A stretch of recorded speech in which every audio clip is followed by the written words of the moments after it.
আমার বাঁকুড়া পরিপাটি ব্লগসের তরফ থেকে সকল দর্শক বন্ধুদের জানাই নমস্কার।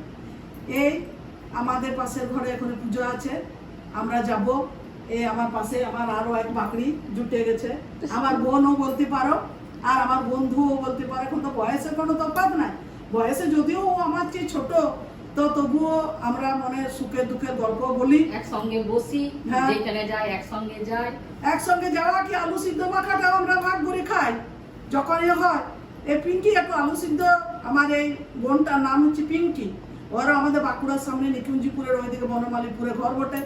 যদিও মেদিনীপুরে থাকাতে ওর কথার একটু অন্যরকম পরিবর্তন আছে। তা আমি যা হোক মেদিনীপুরের তো নই, আমি তো বাঁকুড়া, ও মেদিনীপুরের না। তো মেদিনীপুরের চাকরি সূত্রে বাবার ছিল, এখন আমাদের কাজড়া মোড়ে বিয়ে হয়ে চলে আসছে। তো একটা ঘর বললে বলতে পারো, মানে আমার মেয়েও ওর মেয়ের বন্ধু, বন্ধু মানে আত্মার বন্ধু। ছোট থেকে আমরা একটু ডিম হলে আর্ধেক ভাগ করে খাই। এরকম বন্ধুত্ব যেন সারা জীবন থাকে, আমরা যেন দুজন দুজনের পাশে থাকতে পারি।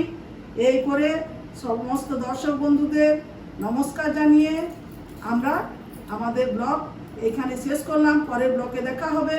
এখন পাশের বাড়িতে পূজা আছে, দুজন মিলে চললাম। নমস্কার।